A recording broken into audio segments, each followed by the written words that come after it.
Halo sahabat pembelajar, selamat datang kembali di guruvirtual.id. Saya Hartono. Kita akan membahas salah satu aspek penting dalam machine learning, yaitu deployment. Setelah kita berhasil melatih model machine learning yang efektif, langkah selanjutnya adalah mendistribusikan atau mengaplikasikan model tersebut ke lingkungan produksi. Mari kita pelajari berbagai teknik deployment machine learning yang bisa kita gunakan.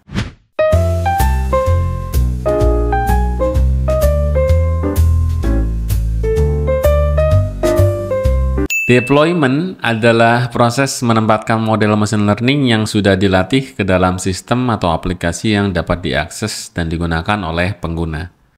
Hal ini atau langkah ini merupakan langkah kritis karena model yang kuat hanya akan bermanfaat jika dapat diakses dan digunakan dalam lingkungan yang nyata. Ada beberapa tantangan dalam deployment seperti skalabilitas, kehandalan, dan latensi. Model harus berjalan dengan cepat dan efisien, terutama jika digunakan dalam aplikasi real-time. Selain itu, model juga harus bisa diintegrasikan dengan mudah ke dalam infrastruktur yang sudah ada. Terdapat beberapa teknik deployment yang sering digunakan dalam machine learning. Berikut ini adalah beberapa yang paling umum atau paling sering digunakan. Yang pertama adalah batch deployment. Pada teknik ini, model dijalankan secara berkala atau sesuai jadwal untuk memproses data dalam jumlah besar. Misalnya, model prediksi penjualan yang dijalankan setiap malam untuk memprediksi penjualan pada esok harinya. Yang selanjutnya atau yang kedua adalah real-time deployment. Teknik ini melibatkan pengintegrasian model dalam aplikasi yang memerlukan prediksi secara langsung. Contohnya adalah rekomendasi produk di e-commerce atau deteksi penipuan dalam transaksi-transaksi keuangan atau transaksi perbankan. Lalu yang ketiga disebut dengan embedded deployment, yaitu ketika model diintegrasikan langsung ke dalam perangkat keras, misalnya pada smartphone atau sensor IoT. Pada teknik ini memungkinkan perangkat untuk membuat prediksi tanpa memerlukan koneksi internet. Tentunya ini sangat penting dalam aplikasi dengan keterbatasan sumber daya atau infrastruktur. Lalu kita masuk ke penjelasan metode implementasi deployment.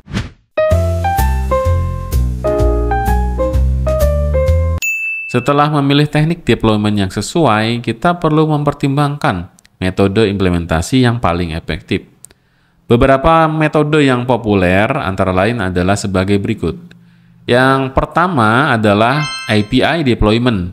Model diubah menjadi layanan API yang dapat diakses oleh aplikasi lain melalui HTTP misalnya.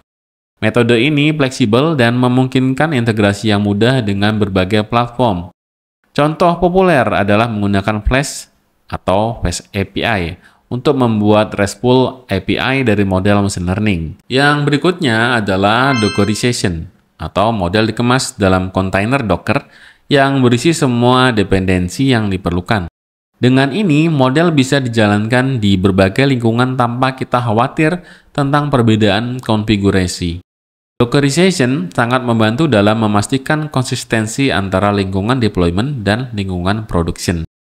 Lalu yang ketiga disebut dengan serverless deployment. Pada metode ini, atau pada metode serverless computing, seperti AWS Lambda atau Google Cloud Function, memungkinkan model dijalankan tanpa memerlukan pengelolaan server. Tentunya hal ini mengurangi overhead infrastruktur dan sangat cocok untuk aplikasi dengan kebutuhan skala besar atau event-driven. Sahabat pembelajar, deployment bukanlah akhir dari perjalanan model machine learning. Setelah model dideploy, penting bagi kita untuk melakukan monitoring dan maintenance secara berkelanjutan. Kenapa kita harus melakukan ini? Pertama, monitoring melibatkan pengawasan performa model di lingkungan produksi. Ini mencakup pemantauan metrik seperti akurasi, latensi, dan throughput. Jika performa dari model menurun, ini bisa menjadi indikasi bahwa model perlu diupdate atau di-retrain atau dilatih kembali. Yang berikutnya adalah A per B testing atau A or B testing. Teknik ini memungkinkan kita untuk membandingkan performa model yang berbeda dengan membagi pengguna menjadi beberapa grup. Hasil dari setiap grup kemudian dianalisis untuk menentukan model mana yang paling efektif. Lalu yang ketiga, seperti yang tadi sudah saya katakan, adalah model retraining. Seiring waktu, data yang digunakan untuk melatih model mungkin tidak lagi representatif, yang dikenal dengan data drift. Untuk itu, model perlu di-retrain secara berkala dengan data baru agar tetap relevan dan akurat dengan keadaan terkini. Sahabat pembelajar, teknologi deployment machine learning akan terus berkembang seiring dengan meningkatnya kebutuhan model yang lebih cepat dan efisien. Platform seperti Kubernetes untuk orkestrasi kontainer dan ML operation untuk manajemen siklus hidup machine learning semakin populer. Pada masa mendatang, kita mungkin akan melihat integrasi yang lebih erat antara model machine learning dengan berbagai layanan cloud, serta peningkatan dalam alat monitoring dan optimasi model yang otomatis. Hal ini tentunya nanti akan memungkinkan kita atau pengembang untuk lebih fokus pada pengembangan model, sementara deployment dan maintenance dikelola oleh sistem yang lebih cerdas. Itulah berbagai teknik deployment machine learning yang bisa kita gunakan untuk memastikan model kita tidak hanya efektif di laboratorium, tetapi juga di lingkungan produksi yang nyata. Terima kasih sudah menyaksikan video yang singkat ini. Jangan lupa untuk like, subscribe, dan aktifkan notifikasi agar Anda tidak ketinggalan video terbaru dari guruvirtual.id. Sampai jumpa di video berikutnya. Saya Hartono, salam semangat dari kami, guruvirtual.id.